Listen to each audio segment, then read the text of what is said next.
Welcome to Heart with Anna, featuring your host, Anna Jaworski. Our program is a program designed to empower the CHD or congenital heart defect community. Our program may also help families who have children who are chronically ill by bringing information and encouragement to you in order to become an advocate for your community. Now, here is Anna Jaworski.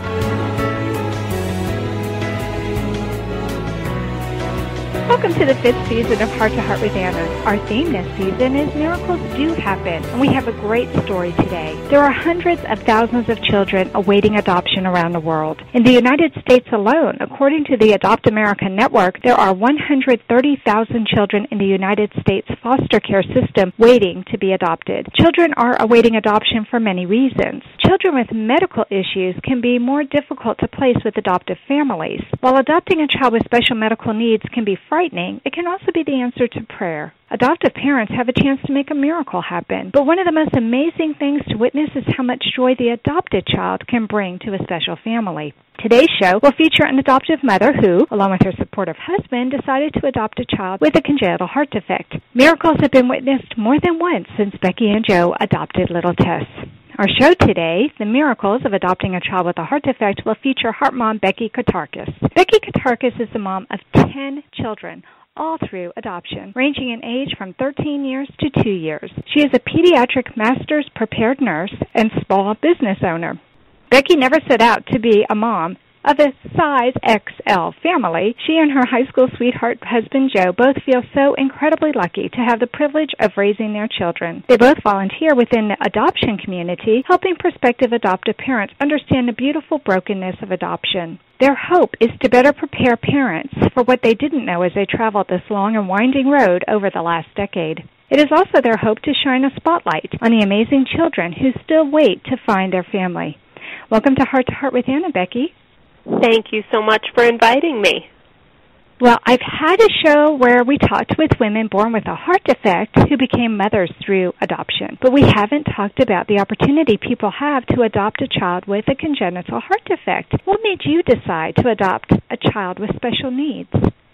I don't think that we ever set out specifically when we were waiting to adopt to saying, oh, we're going to go into this looking for a particular child, a particular need, a particular age, a particular gender. We just always looked at the child first, which is different than some of the roads people travel. But specifically with Tess, she was just Tess, and that was great. And she happened to have a congenital heart defect. And at the time, we didn't know anything about her specific heart defect or how it would change our lives or what it meant for her. We just knew we saw her and we wanted her to be part of our family. And so to us, her heart defect didn't define her in any way. We just felt so privileged to be allowed the opportunity to be her mom and dad that we would tackle that as it came. It didn't make a difference. That is so special. I love that. And I love it when people say they don't let the heart defect define the child, that the child defines the child. So tell us how you found Tess. So Tess was considered, because of her congenital heart defect, what is referred to in the adoption community as a waiting child, meaning that she wasn't matched specifically with a family when her file became available for adoption, when it was prepared. And Tess specifically is from China. So China maintains a wait list of children, mostly with special needs. Some of them have the special need of just being older at the time of referral, and that's their need. And some families pre-match with children, meaning they say, well, this is the need that I specifically feel I have the resources to parent. And when that file becomes available, an adoption agency then matches the child and family. In Tess's case, as a waiting child, she didn't have a match right away. Her needs were considered more severe because her congenital heart defect was so significant. So Tess was just a little 2-by-2-inch picture in a file on a waiting child list on the adoption agency's password-protected site. And I just was researching China adoption because she's our first child from China. And I found this tiny little picture of Tess with the tiny little description of what her heart defect was. And it was over for us. From there, we loved her the second we saw that picture, that tiny little picture. We just knew. Wow. This is our girl. Do you have a copy of that picture? Oh, my gosh, always. In fact, it still hangs near my dresser, that tiny little referral picture, as a reminder of how far she's come and how far we went to bring her home. Yeah. Oh. So what do parents considering adopting a special needs child need to take into consideration, especially if they have a child that's a waiting child? I'm sure they have special considerations. Yeah, yes. There are so many things to think about, and I think I could go on and on for forever about what you should consider before you take this leap. With any child with a medical need, I always tell families you'll want to look at the resources in your community first and reach out and talk to the medical providers in your community. One thing we learned was we're going to have to travel a little bit of a distance to get Tess the heart care that she needs. We just didn't have that heart center in our home city. So we have to go about 90 minutes to get to the heart center. Not terrible. Some people travel much, much further than that for care. But it's something that kind of surprised us when we adopted her. Oh, my goodness. We hadn't really done the legwork to say, what are our medical resources in this community? Where are we going to get her care? So I always tell families, make sure you reach out to the physicians who are going to be caring for your child with their special need, with their medical need, with their developmental need, and you know where you're going to go, who's going to help you out, those kind of things. Then there's always the emotional need that comes just with being adopted, too. You've likely lived for a while with the birth family, without your birth family. The transition for these kids just is so much. So just like you've looked at the medical side of things, I always tell families, make sure you've got that really good village of support in terms of emotional needs, too. Those therapists, social workers, birth to 3, the school district helping you with therapies, you'll need all that. You'll need that support system. Yeah, that's excellent. That's such excellent advice, and not necessarily something that you would think about, especially if you're adopting a baby. And yet, we know that babies who have congenital heart defects or who have other special needs may qualify for an early childhood program. So it's important to know what resources you do have available. Absolutely. What other kind of emotional resources do children need? Do most children like this need some kind of counseling? It depends on the individual child. Every kid is going to respond to their beginnings in a different way. So we always look at our child as an individual and try to take it kind of one day, one step at a time. And we never preclude, okay, because they're doing great right now, they'll never need that in the future. Every child who is adopted grapples with it differently at different points in their life. So while it might not be an issue during the beginnings, even if you were adopted as a baby, maybe when the teen years come, it is something that you have to draw on some of those emotional resources that we mentioned to help with for a little while. And there's no shame in it. No family has to feel like, oh my gosh, I failed because they need this. Every kid is different. So I'm pretty open about how much we reach out and how many resources we utilize for our kids at different points in their growth and development. When I was doing some research about adoption, I was interested to see how many of the different adoption agencies that are listed on the Internet talk about open adoption, adoption where the adoptive family can still keep in touch with the birth family and send photos or updates, and how there are some that are closed, with contracts, without contracts. I have no idea how complicated it could be, although I've had a couple of friends who were adopted, and just like you said, they told me that in their early formative years, their mom was their adoptive mom because they were adopted early, and that it wasn't until they became a teenager and beyond, especially when they started to have their own children, that they really wanted to know more about their birth mother, and that was when they felt the need to reach out. So I think your idea to assess them pretty much on an ongoing basis and to see, and I guess probably when they start asking questions and when they start wanting that information, those are the signals to you and to Joe that, maybe we need to reach out to some of those resources. Is that the way it goes for you? Absolutely. Yeah, and it's just something, they're being adopted, that again, does not define them. It's not all of who they are, but it's something that has always been discussed with them. Nothing is ever a surprise in our house when it comes to adoption because it's always been part of their story. So there's no great reveal about, oh, well, we're going to sit down and talk to you about how you're adopted.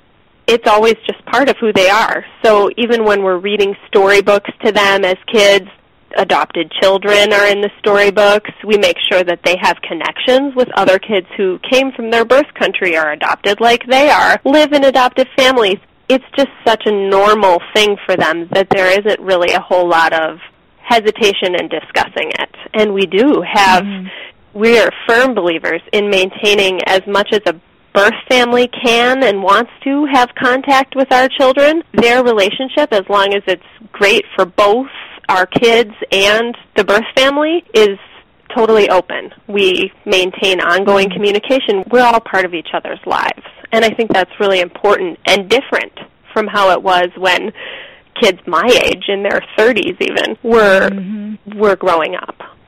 It's a change, for sure. Oh, yeah. It seemed like it used to be a big secret until all of a sudden, at a certain age, the parents would tell the children. But, you know, the funny thing is, I think most teenagers go through a point where they wonder if they're adopted, even if they look just like one of their parents. I went through that period where I wondered if I was adopted. I think it's funny. I think all teenagers go through this identity crisis where they're trying to figure out who they are, where they belong in the world. And your kids know right off the bat they were chosen. And in a way, that makes them special. Yeah, and that they had someone who loved them in the very beginning and said, you know, I can't do this right now, but I want to find the best spot for you. We talk about that all the time. Your birth parent made this amazing, heroic, selfless decision to help you find the place where they thought you would be best cared for and loved. And that deserves a ton of respect. My children's birth moms are such an important, ongoing part of my kids' life. And any of them who we have information for who want to be involved in my children's lives absolutely are welcomed because of that. I love that. That is so special because what that does is that makes everything inclusive. And that takes away any shame that a birth mother would have in giving up her child. Instead, you're honoring them. And that's a perfect place for us to take a quick commercial break. I love ending on a positive note, but don't leave yet because when we come back, we're going to talk about how Tess is doing now and what challenges she has faced considering her heart defect and some of the miracles that she's witnessed along the way. Anna Jaworski has written several books to empower the congenital heart defect, or CHD, community. These books can be found at Amazon.com or at her website, www.babyheartspress.com. Her bestseller is The Heart of a Mother, an anthology of stories written by women for women in the CHD community. Anna's other books, My Brother Needs an Operation, The Heart of a Father, and Hypoplastic Left Heart Syndrome, a handbook for parents, will help you understand that you are not alone. Visit babyheartspress.com to find out more. Welcome back to our show, Heart to Heart with Anna, a show for the congenital heart defect community. Today our topic is the miracles of adopting a child with a heart defect, and today's guest is Becky Katarkis.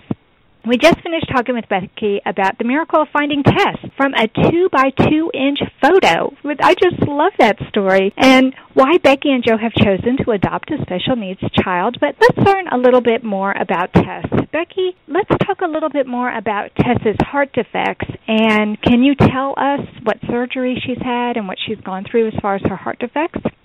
Yeah, Tess is pretty amazing. So her technical diagnoses are a single-ventricle defect, d-tga, so transposition of the greater arteries, and then subsequently, because Tess was living in an orphanage in China for the first 22 months of her life, she has a diagnosis of pulmonary hypertension from not having a correction surgery as early as most kids do who have these specific defects.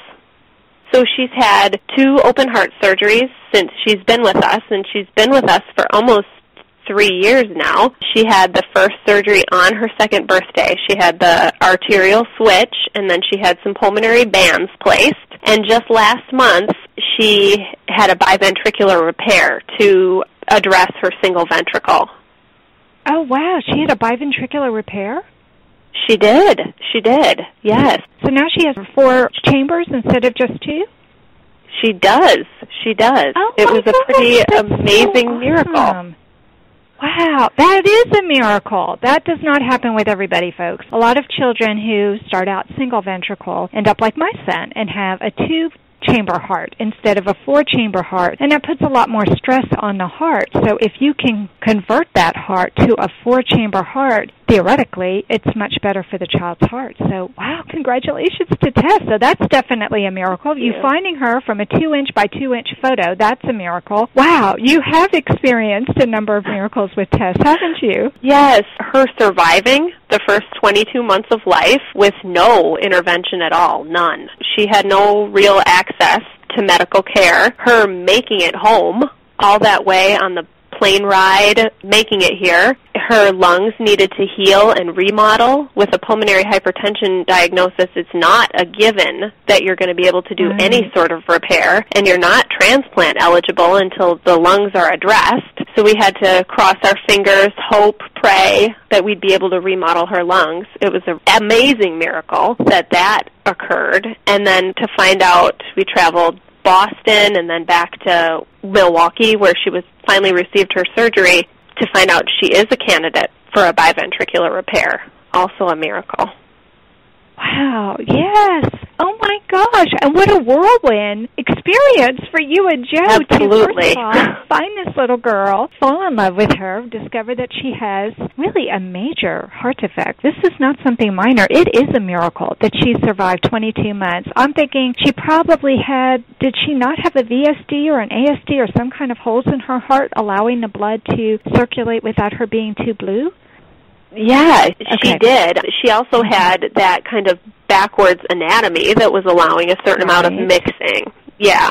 Yep. Right. So just like with my son, some of her heart defects actually compensated for each other and allowed her to live long enough for you and Joe to find her and bring her to the States where she could have the surgeries that she so desperately needed in order to survive. And now she has a 4-chamber heart. Oh my gosh, I'm near tears. This is so amazing.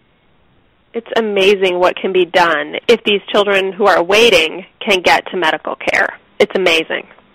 So she's had 2 major operations with the arterial-switch and the biventricular repair, and then you said the pulmonary surgery that she had, I'm sorry, was that an additional surgery, or was that done while she had one of the other surgeries? Yeah, so when we did the arterial-switch procedure on her 2nd birthday, just 8 weeks after joining our family, they put bands around her pulmonary arteries to help restrict the blood flow. And then we have medications here in the United States now that can help remodel some of the lung tissue. So for a year and a half, we waited, watched, prayed that her lungs would heal enough to allow us to move to the next stage of surgery. And they did, which was amazing.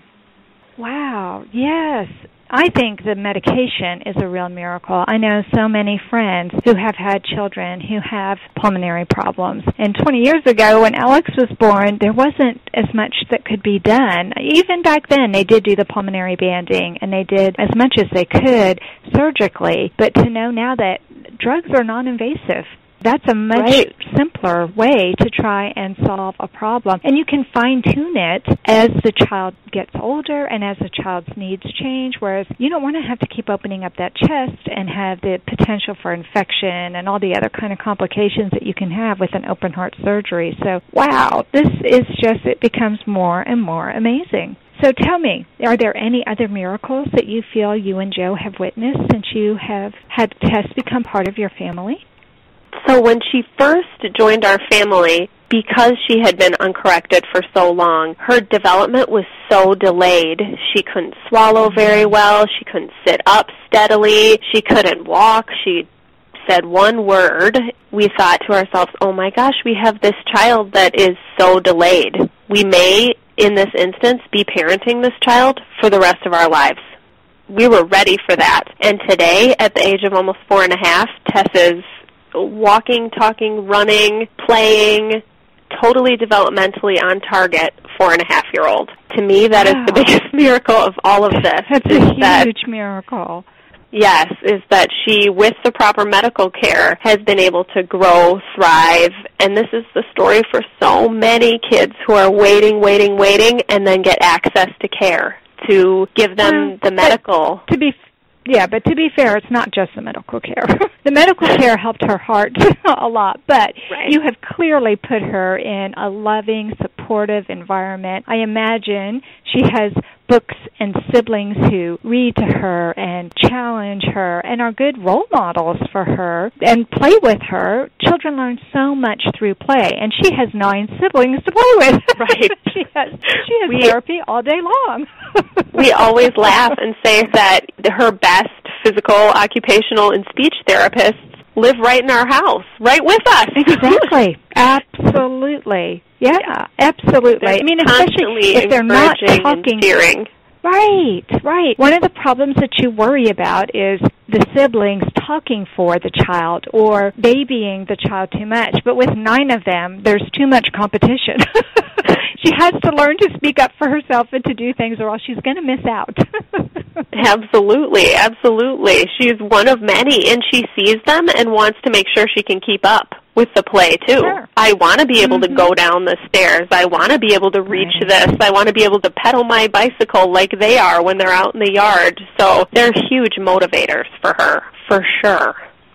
Right. But the fact that in 2.5 years she has gone from being extremely delayed, partly due to her heart defect, I'm sure with the severity of her heart defect, she wasn't able to move and to do the things that babies need to do in order to develop normally. And so for her to completely catch up in 2.5 years, I agree with you. That is definitely a miracle, and what a beautiful story. Well, we have to take another quick commercial break, but don't leave yet, because when we come back in our last segment, Becky will tell us what she feels all adoptive parents should know and where they can get more information about adoption.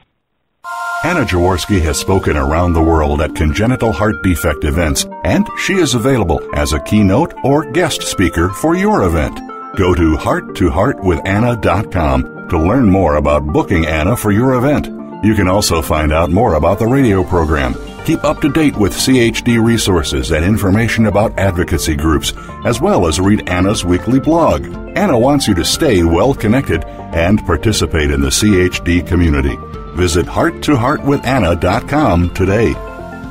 Welcome back to our show, Heart to Heart with Anna, a show for the congenital heart defect community. Today our topic is the miracles of adopting a child with a heart defect, and today's guest is Becky Katarkis. And we just finished talking with Becky about Tess's heart defects and the miracles that she has been witness to and she has been partly responsible for. It really does leave me flabbergasted. We only have a couple minutes left, but I would love for Becky to tell us a little bit more about the adoption process. Becky, I loved how in your bio you mentioned that you and Joe volunteer within the adoption community, helping prospective adoptive parents understand the beautiful brokenness of adoption. So can you tell us a little bit more about that?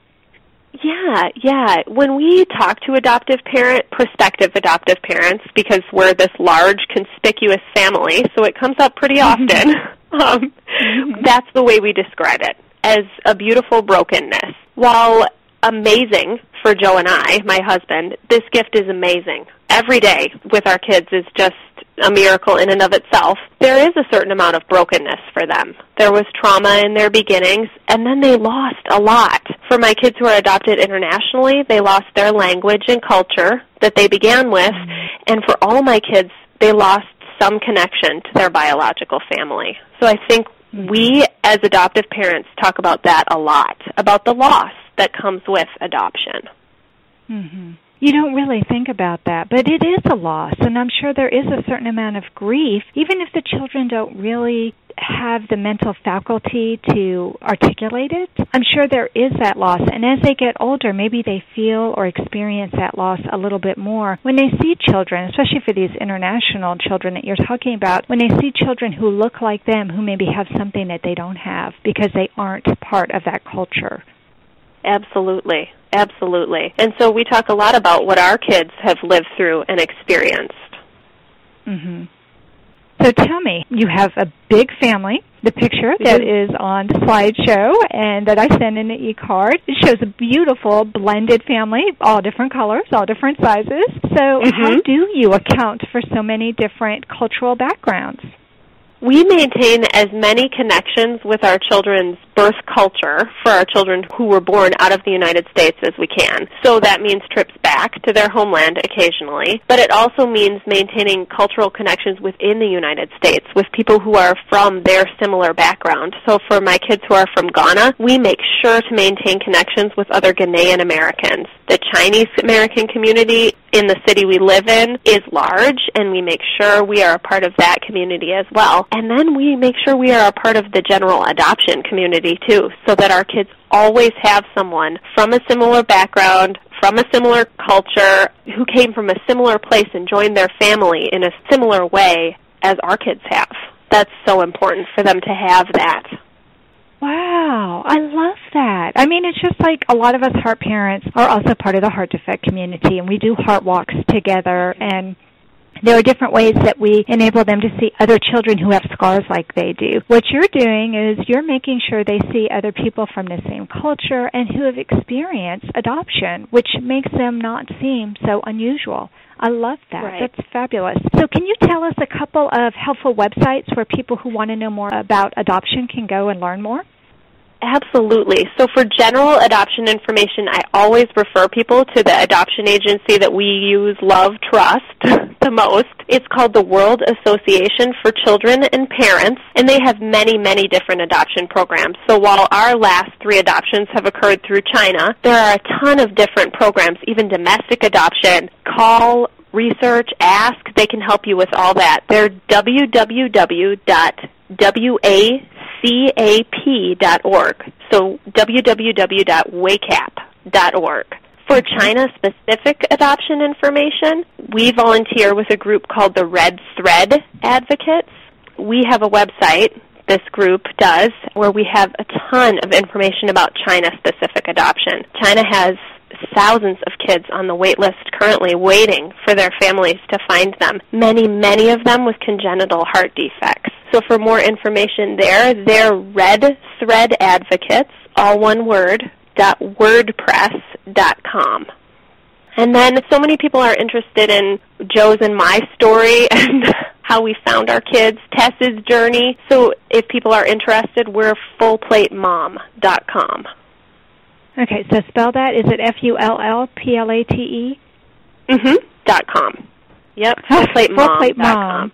Okay, .com. Okay, and I will also have these available on the website, Full Plate Mom. You do have a full plate. I don't know how you do it. But it looks like you have a very happy, healthy, vibrant family. And I think that the fact that you're able to experience so many miracles, probably not just through Tess, but probably through your other adopted children as well, just makes your life even more amazing. It does. It does. We are so incredibly blessed. It definitely looks like you have a blessed family. And I want to thank you again so much for coming on the show, Becky. Thank you so much, Anna, for having me. This was wonderful. I know, this was so much fun. I learned so much about adoption. Well, that concludes this episode of Heart to Heart with Anna. Thank you for listening today. Please come back next week on Tuesday at noon Eastern Time. Until then, please find and like us on Facebook. Check out our website, hearttoheartwithanna.com, and our Cafe Press Boutique. Follow our radio show on Spreaker and Blog Talk Radio. And remember, my friends, you are not alone.